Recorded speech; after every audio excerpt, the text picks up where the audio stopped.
welcome to Lead Live, reminding you of your personal genius and how you think in order to actualize what you desire.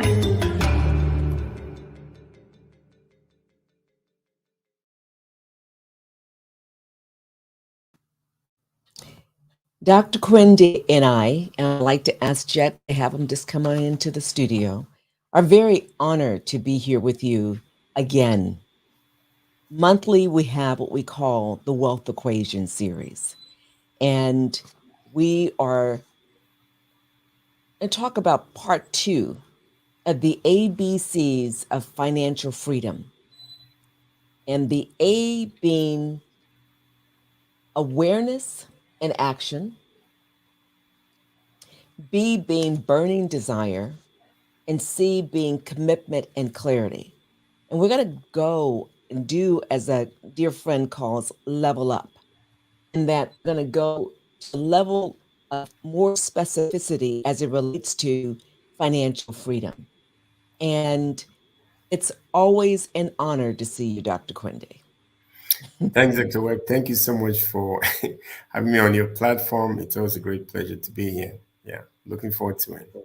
And I know you're always swamped. And so for the viewing audience who do not know us very well, they may have heard about us, they may have checked out this series. Can you just give a brief update as Jet puts on the screen and reminding people to leverage us, click like, follow-ups on social media, etc. Can you share a little bit about your story? Because your story is remarkable. And what it does is remind us that we all have important stories. Can you share that? Yeah, sure. Thanks. Yeah, so my story is pretty simple, I guess, for most people. But I grew up in a small country called Ambazonia, and I went to study in England in biomedical engineering, and I got a job right out of college, and I worked in the medical space for about 20 years. And I went from the UK to Holland, and then I came to the US. They told me that Silicon Valley was where everything happened. So when I came with a PhD, I was like, hey, that's not enough education. So I got an MBA as well, right? And the idea was that, with all that education, life was going to be great. So yeah, I had a great job. I love what I was doing. And I'm married. I have 3 kids, my beautiful wife, Adeline. But I didn't have enough time to spend with the kids. So I started, trying to gain more time. And I sought the help of a financial advisor. And in the process, I started paying attention to money. I asked a lot of money questions. And it dawned on me that, I really didn't know much about money, even with an MBA. And I also discovered that when I asked my friends and family, close friends, family, they had no clue either. And so I started getting on the crusade to help, other people. As soon as I met a young guy called Eric Olson, he basically showed me some basics. Bottom line is he did what we call a financial need analysis. It's like, hey, let's look at where you are. So he did financial need analysis, and I was shocked. I had like credit card debt that I didn't really need to have. And at that point, I canceled all of my credit cards for like 8 years. I never had a credit card after that, because then I understood, since I paid attention. And I had the burning desire to share that same information with anyone that wanted to hear. And that's what has brought me to this point. Just making sure that other people have a chance of being in a better financial place, because we are part of systems that really are designed to work one of two ways, right? So one of them, for example, is the real estate system. You work hard, you have a down payment, 10% to buy a house. After 5 years, you get into a serious accident, you have a stroke, heart attack, no more income. Guess what? The bank takes your house back. They don't give you no down payment back, nothing, right? What kind of system is that? Then we spend time, go to school, you spend your entire energy doing 9 to 5, and they pay you do 7 to 7, and they pay you 9 to 5 at the job. And then someday you get a call, hey, we don't need you anymore, right? They don't care if you have kids, you have a mortgage, they don't care about that. Boom, they don't need you, right? And then the financial system. So I started understanding that there are all kinds of systems, but being aware of those systems make all the difference. And that's what we're on a mission to do, helping people learn about the financial system. And that's why I'm excited to be on this series every month. And I'm honored to be in partnership with you, and to be able to leverage Eric Olson and his wife Sandra Olson and so many others who care in profound ways. And like you, I come from humble beginnings.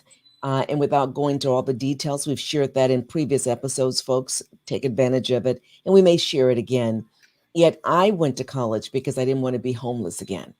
And most people didn't know I was homeless. They didn't know that I was going from home to home. But I heard that's the place to go if you want housing, because there's dormitories.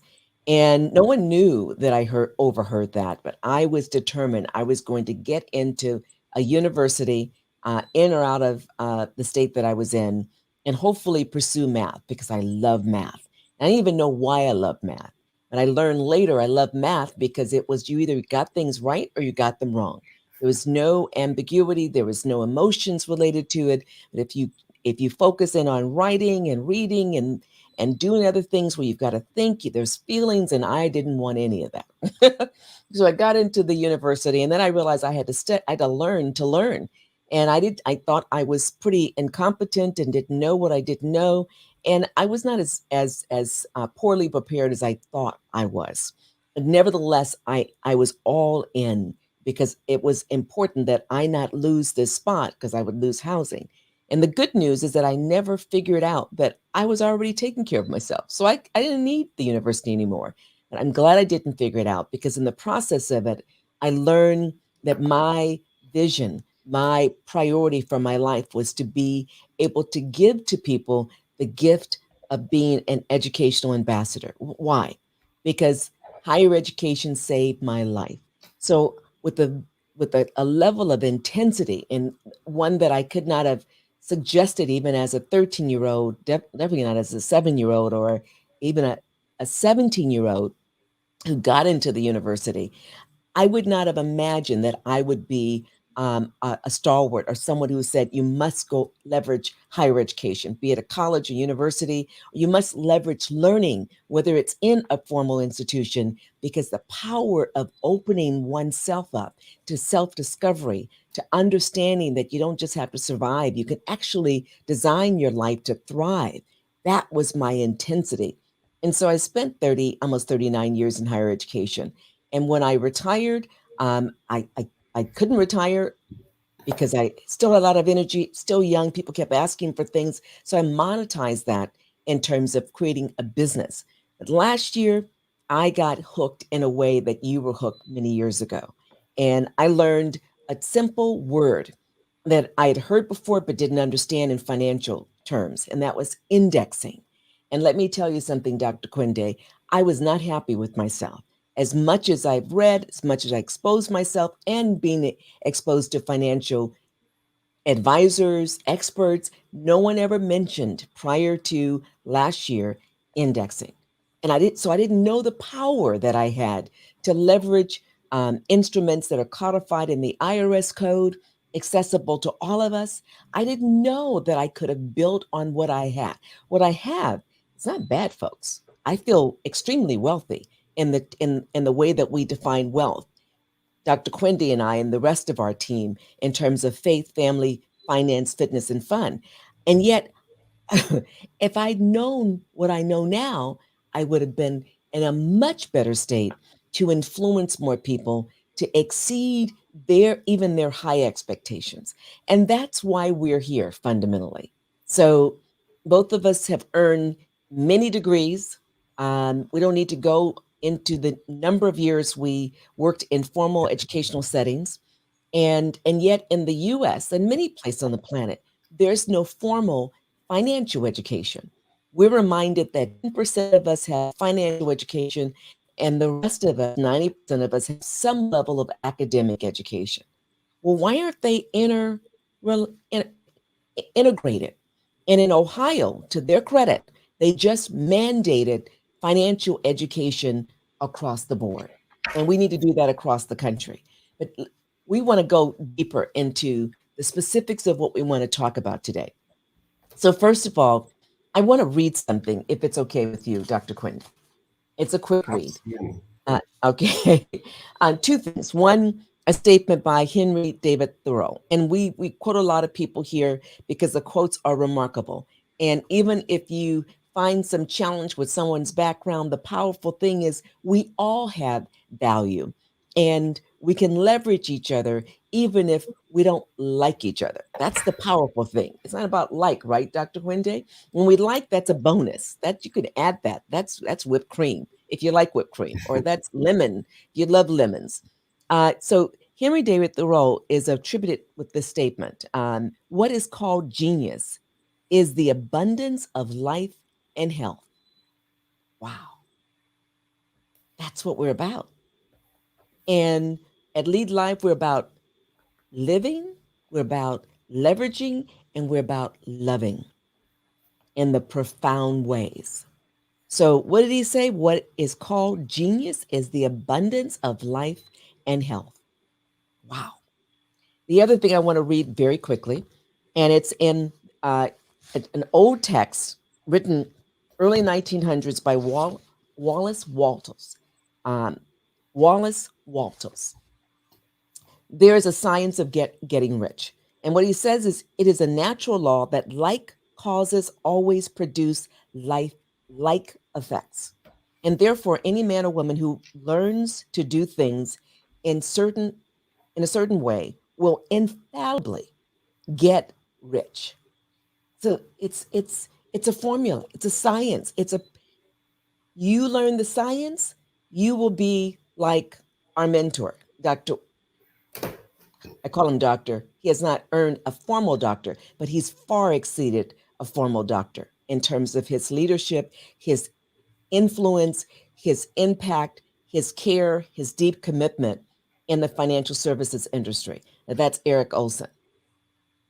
Or you be like Dr. Kwende, who saw the model, and he and his wife and his team exceeded just in record time. Or so many others of us who are on the same path. And so, what does he go on to say? He says, getting rich is not a matter of environment, although most of us think it is. For if it were, all the people in certain neighborhoods would become wealthy. This was written back before 1930s. The people of one city would all be rich, while those of other towns would all be poor. Or the inhabitants of one state would roll in wealth, while those in an adjoining state would be in poverty. Everywhere we see rich and poor living side by side in the same environment and all engaged in same vocations. When two men are in same locality and in the same business, and one gets rich while the other remains poor, it shows that getting rich is not primarily a matter of environment. He goes on and on and on. And there's so many examples recent, just last year, the kinds of things that Dr. Kwende are going to talk about. Some organizations, some businesses leverage, some families leverage, some individuals leverage. And so the negative impact of COVID-19 pandemic or the stock market plunge by March and April didn't affect these individuals because they did some things that are just simple and formulaic to ensure that they had peace of mind. So let's just get into it, Dr. Kwende. So so there's a leading question that we have, folks. Why is it important for people to answer the following questions? And so Dr. Kwende and I are going to go back and forth with this. So I'm going to throw out the first question. Do you know your financial independence number? First, do you even know what a financial independence is? And I remember, Dr. Kwende, you're the first one to ask me that last year. I don't know if you remember that. It's like, what? And I thought, okay, it is a thing. So let me figure out if I can find this thing. Of course, now learn it. I have a clue. But talk about it. Yeah, so there are two numbers that everyone needs to know in life, two important numbers. So the first one is the FIN number, financial independence number. So if you live long enough, at some point you probably want to retire, right? So if you're going to retire, let's say you're going to retire at 65, like they recommend, and you expect to live to 85, so you're going to have 20 years in retirement. If you were earning 100,000, just make the math simple. and you want to maintain that same income in retirement, you're going to need 100,000 for 20 years. So you do the maths. 100,000 times 20 is $2 million. That will be called your financial independence number. That means if at 65 you had $2 million sitting in an account, you guarantee that if you take 100,000 a year, you're going to live to 85. You're going to have the money there still. That's what the financial independence number in the nutshell is. And then you said there's another number. I think you're Yes. talking about dime, right? Exactly. So the goal is that you want to live as long as possible, just in case you didn't, right? And you were to get sick or you get to pass away, then you need another number called a dime. Okay. It's protection for your family. That's what it boils down to. But there are 4 things you can protect. Number 1, dime stands for, the D stands for debt. Obviously, you don't want to pass on your debt to your family. So you want to pay that off. Then the I stands for income. You probably want to preserve your income for your family, right? Then the mortgage outstanding. You don't want the bank to seize the house you've been paying for like 20 out of 30 years of your family. So you want to have that extra mortgage paid off. And the E is expenses, education. You want your kids to have money to finish the life, whatever you started for them. So that's called a dime number. So you need to know what your dime number is to protect your family and what your fee number is for your own retirement. Those are 2 key numbers everybody needs to know. Now, when we were talking recently, you said people need to be asked the question, when was the last time they had a financial need analysis done? That's one. And then I was thinking, how many people know what financial need analysis is? And then the next question was more to the point. When was the last time you got a financial health check? And I love what you said. And I'm just going to leave it for you as it relates to people getting their medical check. So go for it. Yeah. So the truth is that most of us, it's recommended that we do a medical health check annually, generally, right? My wife is usually the one that pushes me to do it because I'm man, we not always in the You're mood. so classic male. Not all males, but many males are like, oh, I got it. I'm cool. Yeah. Mhm. So we're supposed to do that. And that's something that, make sure that you can check your state of health before something happens so you can take care of it ahead of time. Right. And usually that's done by a medical professional. And usually we have to pay for it. Either insurance pays for it, we pay for it. But that's an important part of our health. Now, most people understand that needs to be done.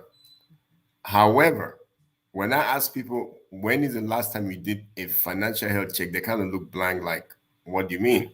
Right?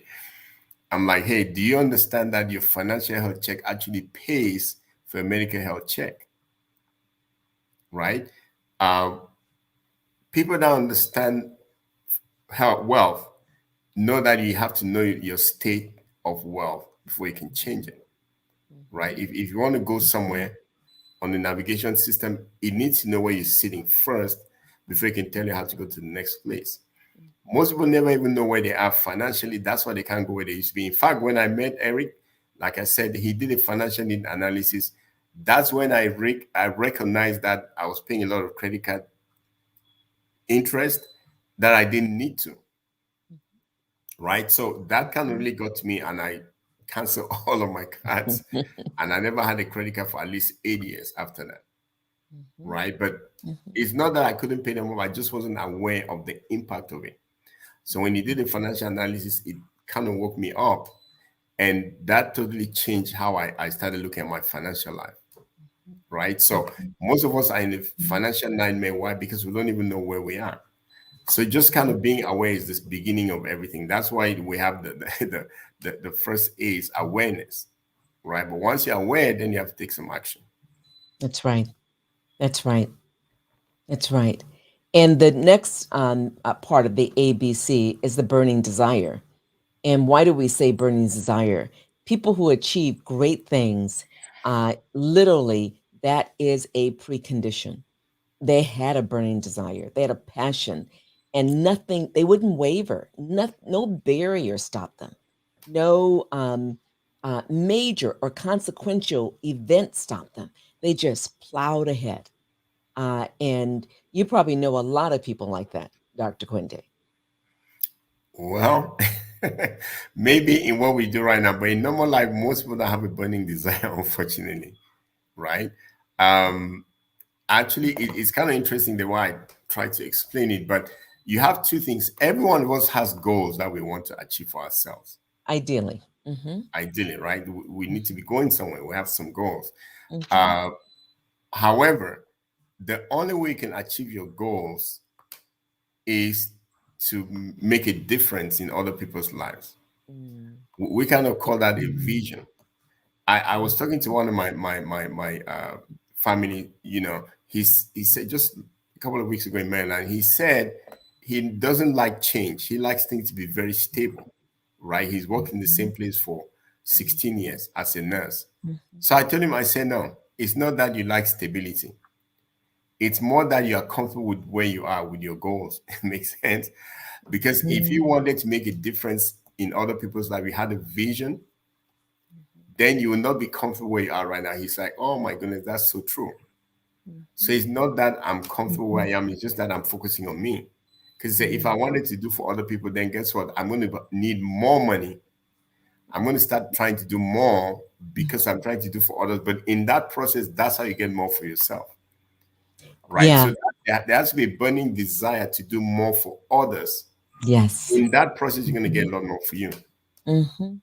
And it doesn't matter what we read, whether it is a religious text or a philosophical text or a lot of historical text, and certainly financial leadership texts, they say the same thing. When we're in service and we're adding value, and the level of impact is expansive, the wealth just comes, folks. It is just, it's a byproduct. When and it doesn't matter what organization or what corporation we build or we're part of, when we're adding value, it grows. It's just fundamental. That's the fundamental of economics. You're not providing something that people need, then it's going to go out of business, right? Well, the same thing with regards to our own priorities. We grow, we become expansive, we become much more integral to impacting others when we have that as our agenda, which makes me want to advance to something very quickly. I know we have another question in advance, but I want to show something. I love reading work and leveraging Doug Andrew. He's just one of many, but he's one of another key expert in the financial services arena whose influence is not only great, but it's powerful because of his underlining message. And one of the books that I enjoyed reading that you may want to leverage is called Entitlement Abolition.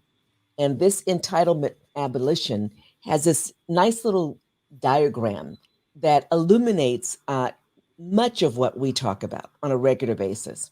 And he just calls the authentic wealth literally having these integrated components. It looks like they're separate, but you can't have one without the other. The financial without some intellectual prowess, the financial without the core foundation. The foundation literally will set you up to be much more strategic in using your mind, in using your intellectual, your mental capacities, and certainly in terms of your financial achievements. And then what do we talk about in terms of foundational? He frames it in terms of these are the essentials. What do we talk about? Faith, family, finance, fitness, and fun. And embedded in all that. And he calls out charitable giving, which is what we talked about, and Dr. Kwende was just mentioning. The importance of that being part of the foundation is a precondition to the successes that we experience. And so people are engaged in philanthropy, and you're like, oh, they're just trying to, get the word out there. Well, yeah, that could be it. Could hopefully it's really because they have a real passion in terms of service and making a difference. But fundamentally, they probably understand the formula of success. The more you do, the more you give, the more you receive. And it really doesn't even matter some of the thinking that one might have. The act of engaging in this organic way synergistic with life itself, the universal laws you receive. You want to add anything to that, or? I think this is very powerful, just looking at these foundational Mhm, elements, right? mhm, Faith, family, mhm, it's right there actually, mhm. right? But I'm glad the way you say it, people that understand the formula for being building wealth do things that the rest of us don't do, and then we interpret them in a stupid way because we don't understand what they know, right? Just like you say, if somebody's giving, like, oh, why are they giving? They want to, you know, but that's part of the process, right? One of my focuses every day is that I tell myself I want to get as many thank yous as possible Mm, every day. Why? The only way I'm going to get a thank you is if I do something good. mm, So it forces me to do mhm, good every day. I mm, just want to get as many thank yous as possible mm. every day in my life. Love it. That's my daily focus. Love it. Love it. And thank you, Celine. She says, great information. We appreciate you being here, leveraging it. So, something else he highlights, and in terms of the financial, I mean, so we have the fundamentals, the intellectual. He goes in and he describes, and people can imagine what that entails. It's really basic knowledge, as he says, times experiences equal wisdom. And then he acknowledges systems, methods, traditions, alliances, ideas, skills. I remind folks of the mental tools that we have that allows for us to be able to understand what we're receiving and then to apply what we're receiving and learn from that application in order to grow and experience the wisdom. Because a lot of folks have knowledge, a lot of folks have a lot of experiences. It doesn't naturally equate to wisdom unless they're learning and growing and leveraging that in productive ways. So then this is the other part. In addition to the fundamental, the foundational, then there's the intellectual, but then the financial. This is what we're going to jump into and talk more about. So you see these areas. These are some of the areas where you've got your financial assets, right? Not exhaustive, but these are the major areas. So going back a bit, why is it essential to know the answers to those finance related questions for oneself?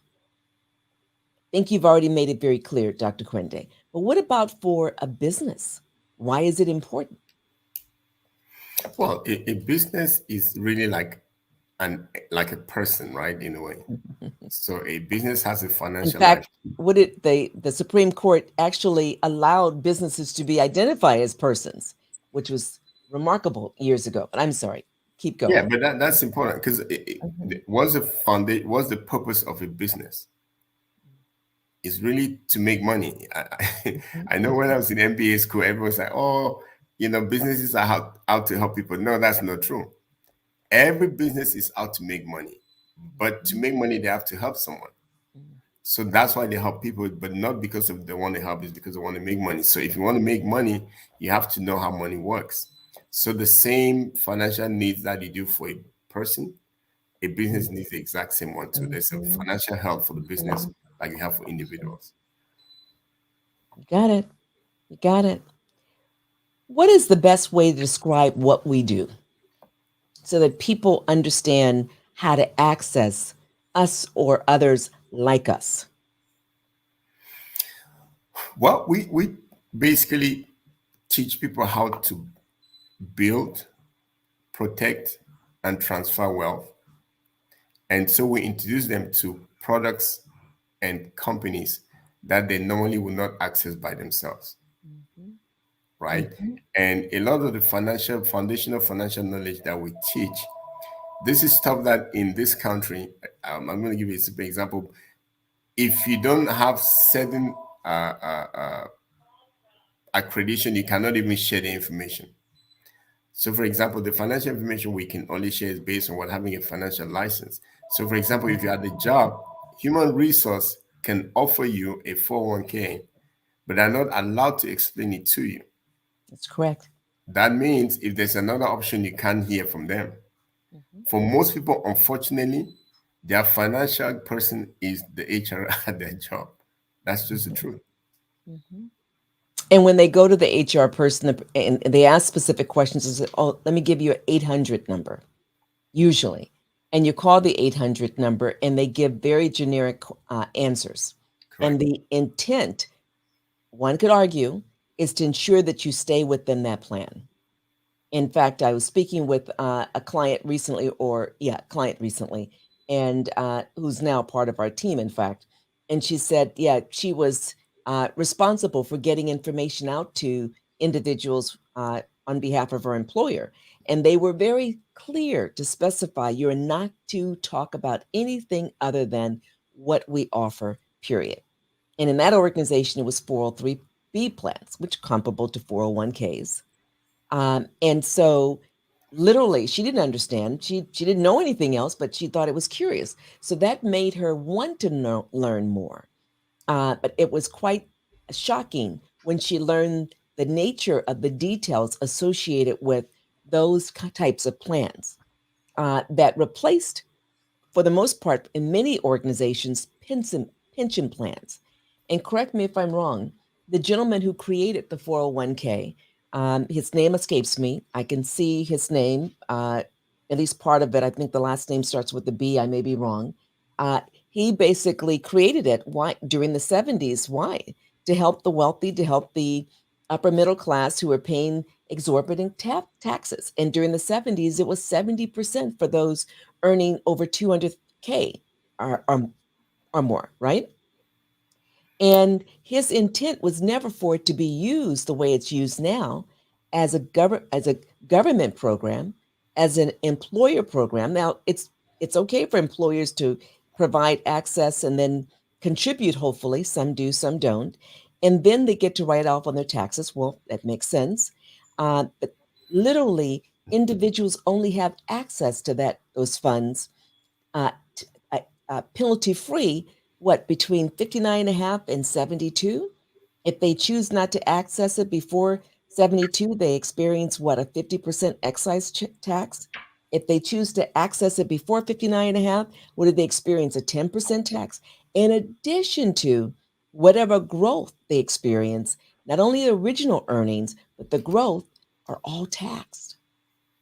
So when you said what we're about is helping people understand how to accumulate, have their money work for them, grow their money, how to protect their money, also how to access it tax advantage or tax free, and then, of course, be able to pass it down or leave a legacy in the way that they want rather than it's prescribed because they've not put it in writing. So I think it's remarkable what we don't know about a lot of things. And folks, our intent is just to encourage you. If you don't know something about what you have, get information, leverage us.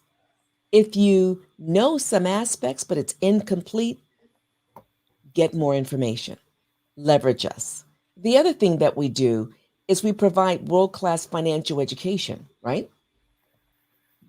Yes. Obviously, it's not a surprise. I have an MBA, right?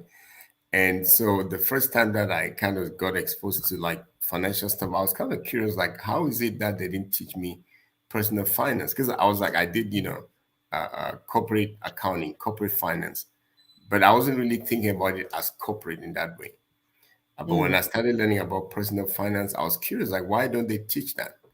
You know, uh, our schools, people should know the basics about little things that impact them. We talk about inflation, we talk about taxes, we talk about growth of your money, compounding fees. People need to know these things mm, just so they're able to make better decisions for themselves.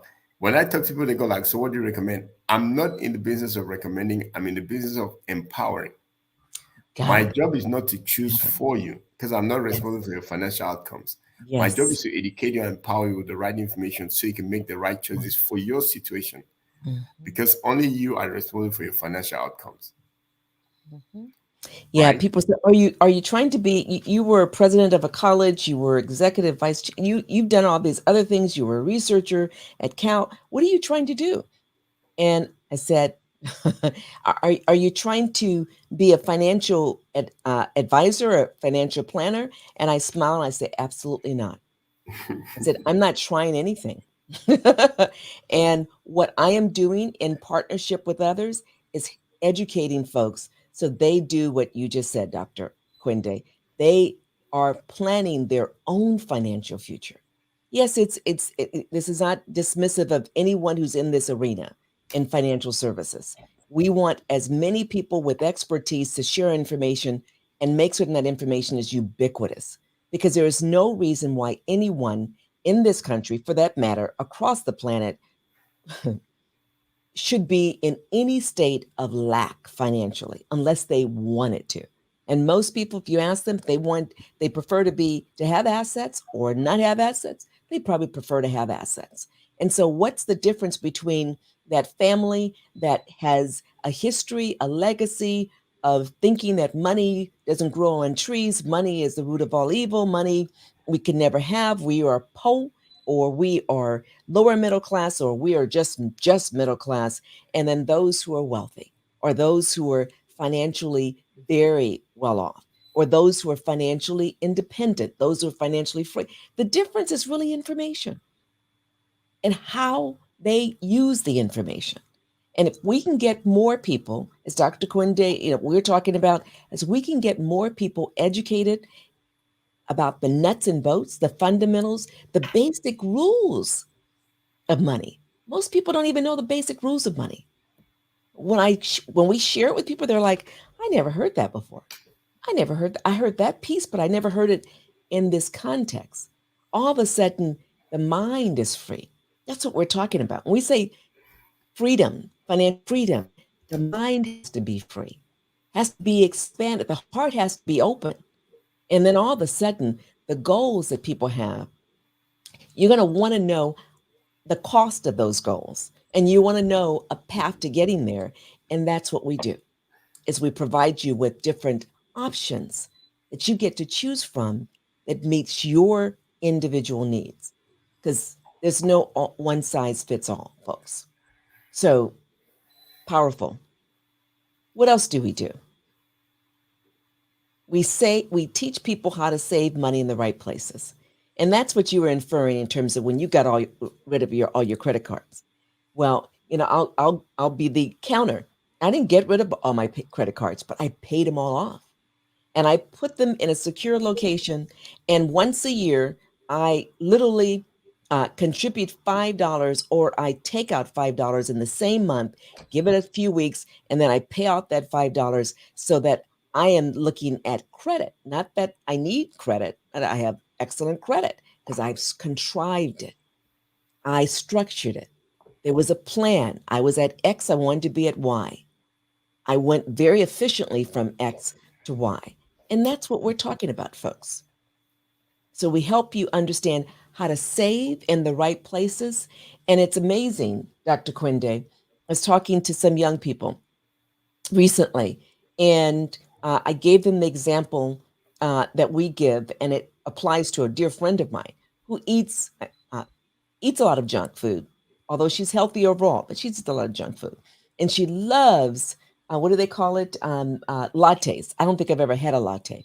And the young people told me, don't talk about lattes because we don't do lattes. We do something else. It's some other kind of drink. So obviously, I don't have a clue. So they got me, and they got me many times during that call. But it was wonderful. It was completely robust. It essentially said, if you, instead of drinking 2 lattes a day, because you said you don't have enough money. So my friend said, uh, I said, so how much could you save in a month? And we did the math. It was akin to something that we do, right? And she was amazed that in 30 years, had she not drank all that latte or those coffee drinks every single day, 2 to 3 times a day, every day of the week, she would have had well in excess of over $400,000 had she put that money in a certain interest and got and earned a rate of return of at least 8 to 10%. She's blown away. And that's what we're talking about, right? Absolutely. At the end of the day, um, it, most of us put our money in places where they only do like one thing, right? So if I put my money in a regular bank, it just makes it available to me whenever I need it, right? Easily. But it's not protecting my income, for example, right? It's not really accumulating for me. So then the real question is, how can you put the same dollar in a position where it can do more for you than what you get right now? That's kind of the magic about what we're trying to do. For most people, it's not even about making more money, it's just kind of putting the same dollar in a position where it gives you more benefit, the same exact money. So most people don't even need to make more money.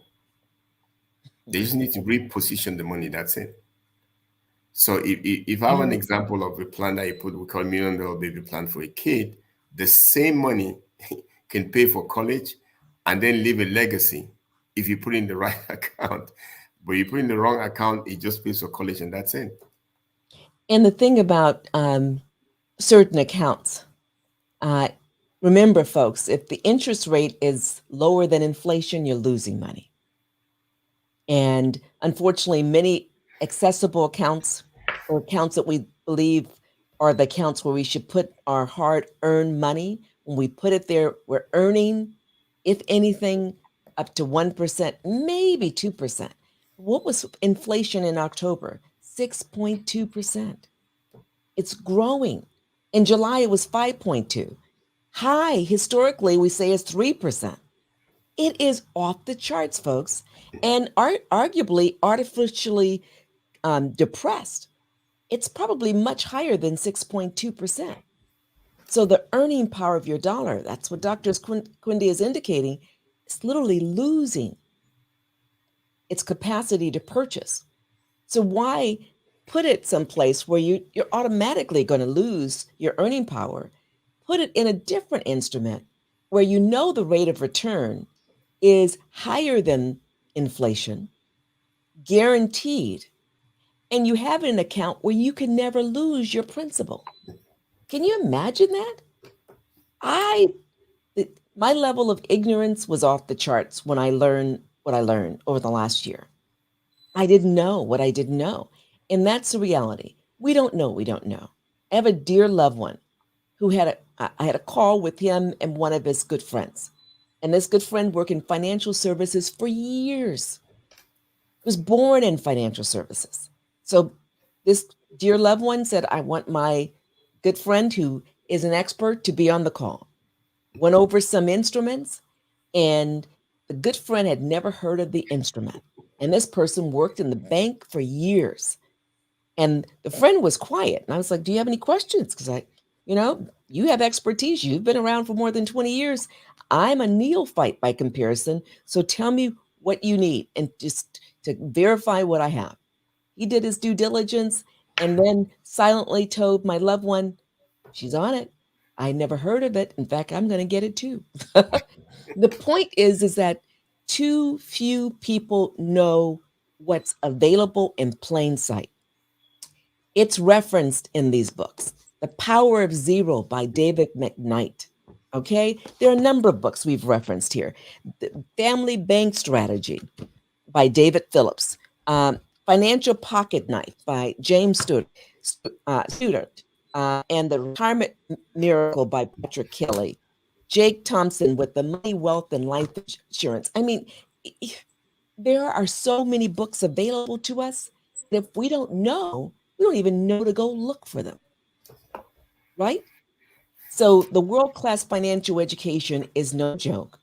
The ability teaching you how to save your money and literally place it in the right place, how to have your money work for you. I mean, in a remarkable way, where you're saving, you put aside 10,000 because you're 19 years old, you did real well, you saved that. You put in the right instrument, you're 50, in the right instrument, right conditions, you have over $1 million. People are like, I've shown illustrations like that, and they're like, that's impossible. Now, if you understand the rules of money, if you understand how money works, if you understand the power of compounding, if you understand some basic things, you get it. And you're not only able to look at an illustration, you're able to actually work out the math yourself. And you're like, wow, mind blown. We make it accessible first.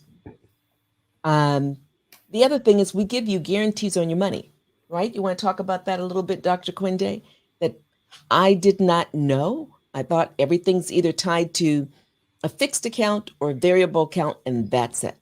And the variables in the stock market. And so we either like that risk or we minimize it and just save in a place that seems to be safe, but we're actually losing money. All the point is, for me, I like to keep the concept very simple.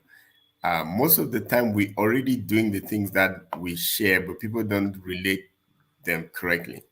So if I leave my money in the bank just traditionally, right, they might pay me a fraction of a percent.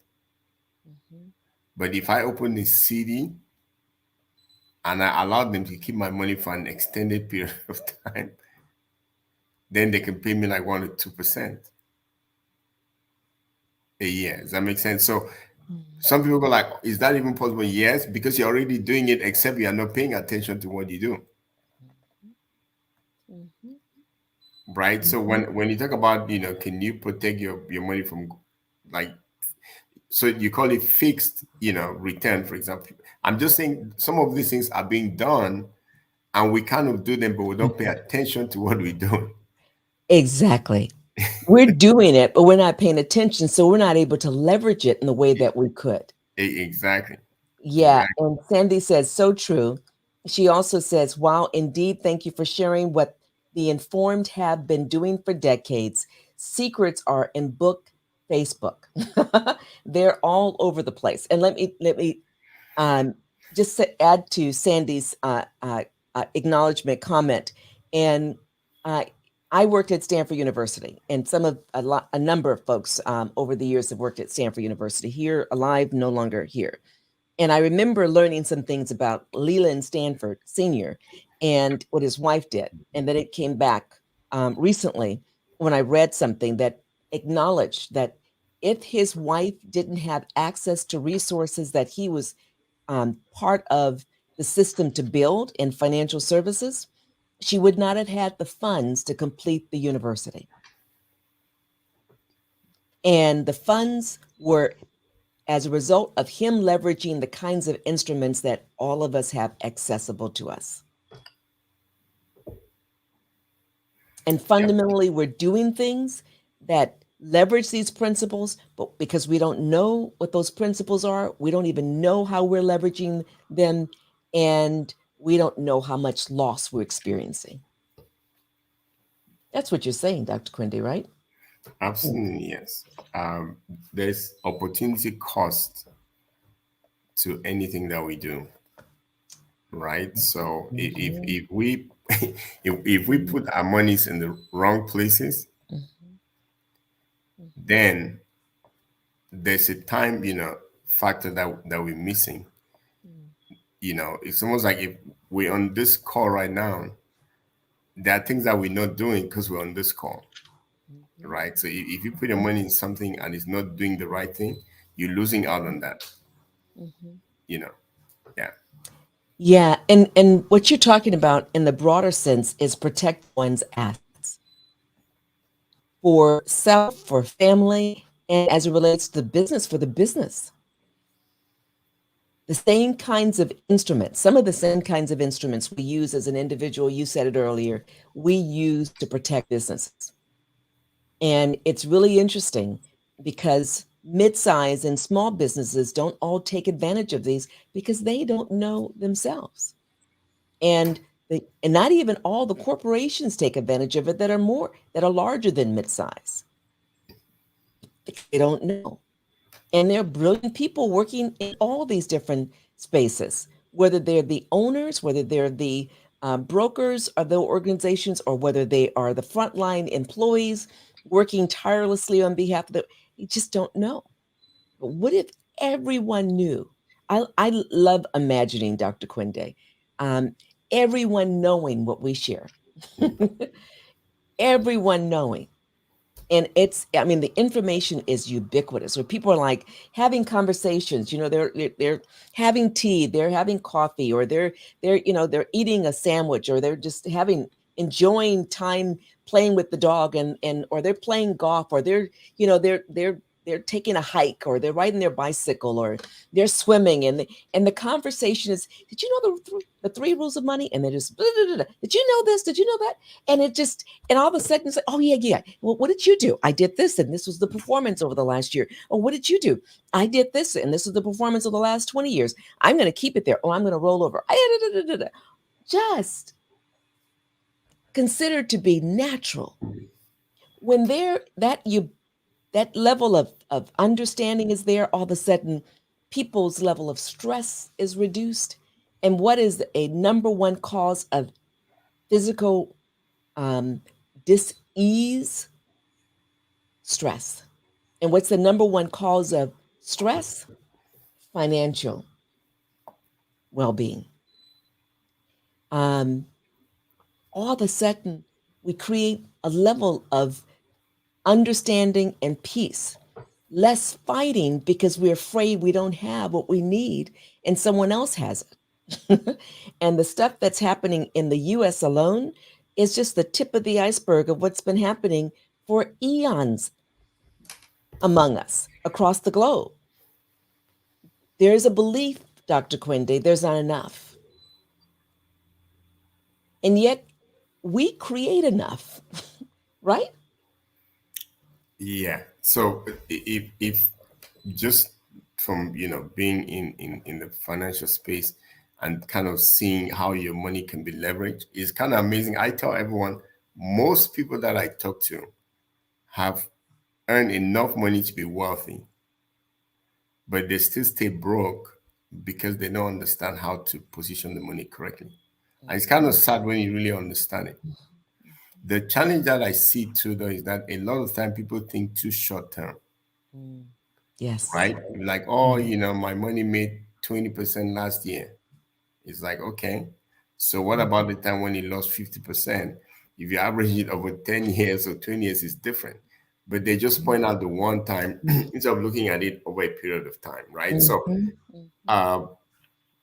it's kind of a challenge for most people to kind of look at things in the right time frame. If you want to have generational wealth, then you have to think in terms of generations. Right. And that's, for me, that's part of the challenge that I face sometimes, just trying to educate people. If I'm giving you a tool that is supposed to be used for generations and you evaluate it in 2 years, then you're going to get it totally wrong, because that's not the time frame for when it's designed to work. So just helping people to see that, hey, if you have to think in the right time frame. If someone is about to retire, then they worry about their resources for their retirement. But if I meet a young person that's 30, they're not looking at their money the same way, right? So what I'm going to propose to them or show them is a little different based on the time frame for what they need the money for. So people ask me, so what should I do with this? I'm like, when do you need it? Because that's the question you need to answer. What do you want to get out of it, right? It's always about the priority of the individual. What does she want? What does she need? And if it's a family, what do they need? What do they want? If it's a business, what do they need? What do they want? I was talking to a young man last night, brilliant, 24 years old, asking questions, reflecting, and sharing information I didn't know at 24. I told him I was extremely proud of him. And going deeper. And most people, they care and they jump in and says, I'm all in, I want this. And this young man says, I'm definitely in, but I've got these questions. And I said, okay, go for it. And I mean, literally, it was just profound. And because he is clear that he expects to retire, not at 65, but before he's 50, he said 40. So he's clear that he has some goals he wants to achieve between now and 40. And he's also clear what his goals are he wants to achieve after 40. Wow.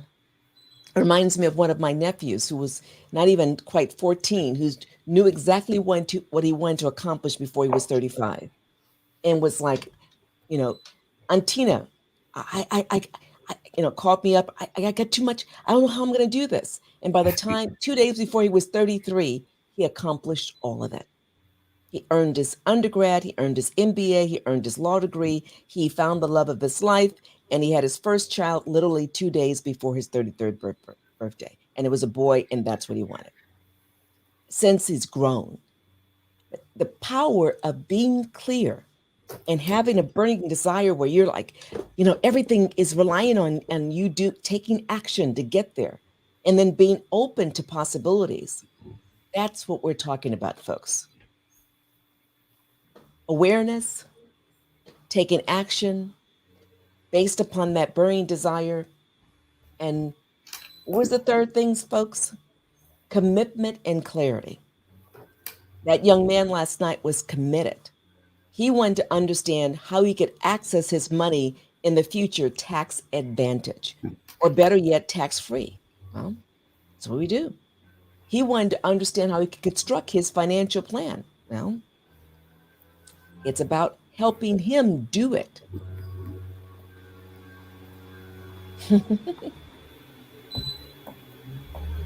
I wonder if people knew, Dr. Kwende, that if they have a significant amount of money, and they, and significant could be 10,000, it could be 50,000, it could be a million, it could be more, that they could literally have their money work for them right away with the right account, assuming certain conditions are in place, where they could get a signing bonus of 20% or 25%, depending upon their age, depending upon being approved, that these things are in place.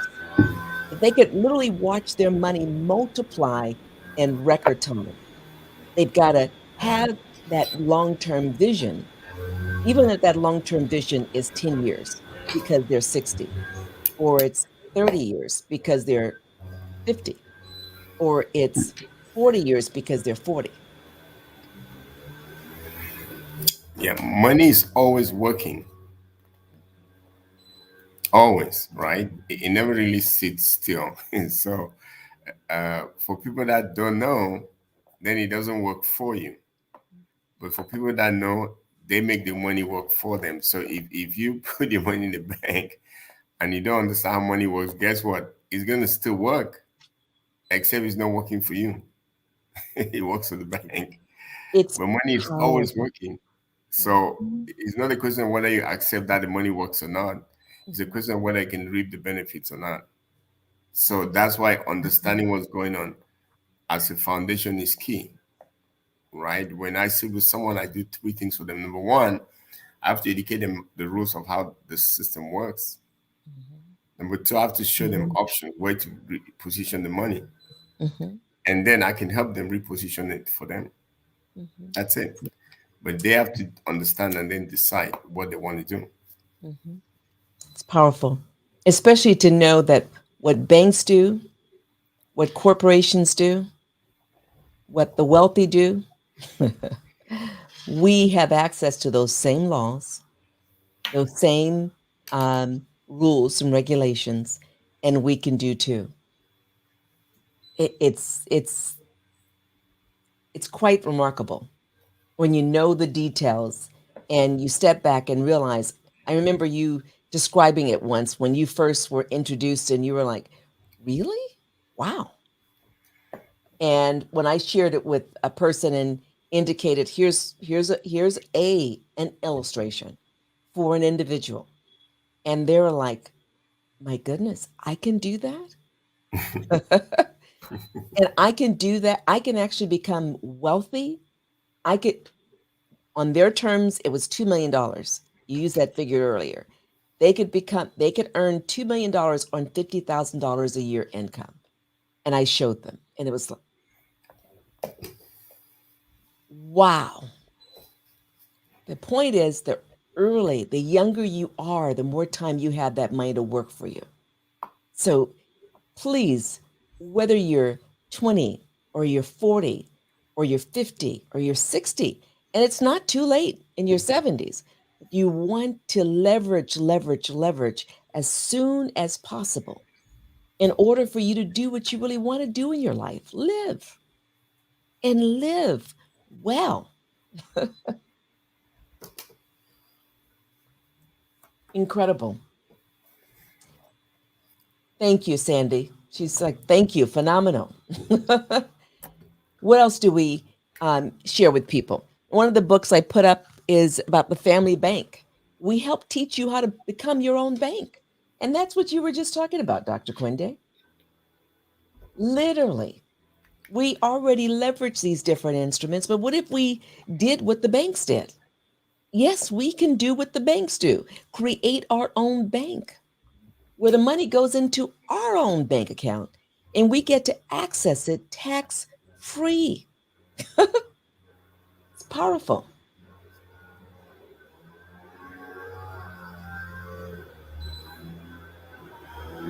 I can see you're studying, Dr. Kwende. Yeah, I'm just kind of, thinking about how prior to understanding what's going on, how one just focuses on studying, getting degrees, more degrees, and working. And now when I kind of explained, the concept of the wealth equation to most people, right? No, not the wealth equation, the cash flow quadrant, where Yes. yeah, Mm-hmm. you spending 100% of your time working Mm-hmm. to make your income, Mm-hmm. right? So 100% of your time times you equals 100% of your income. Mm-hmm. However, if you get yourself out of that equation, you have zero income. So if you stop working, you have no more money. Mm-hmm.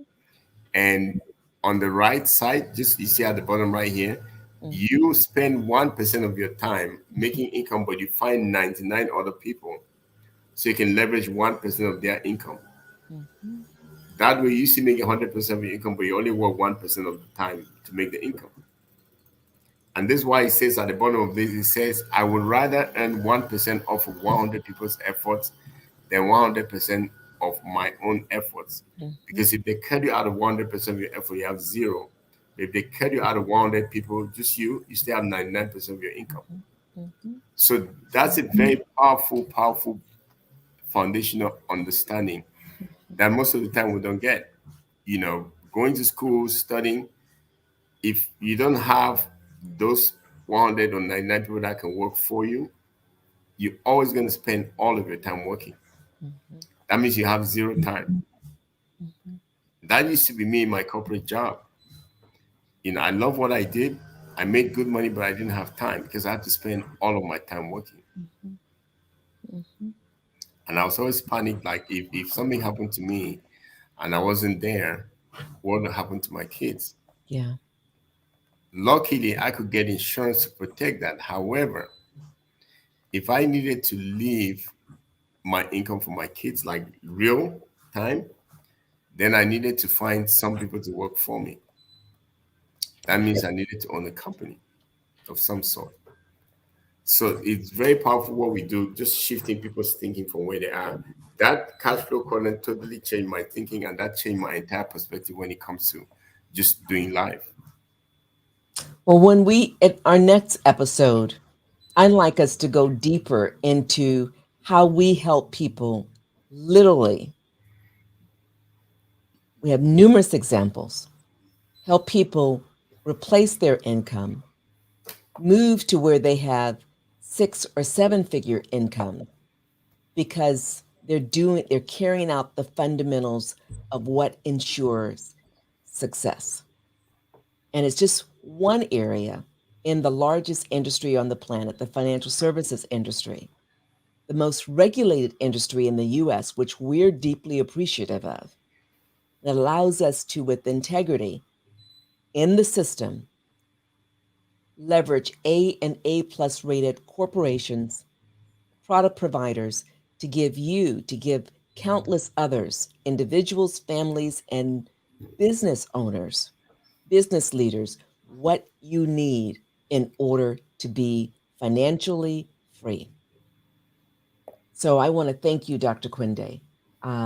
There's a part of me that wants to jump around sometimes with this because it's so literally it's powerful, and yet I don't want to come across as though I've lost my mind, and sometimes I feel like I have because I want people to hear us, and yet this stuff is so palpable.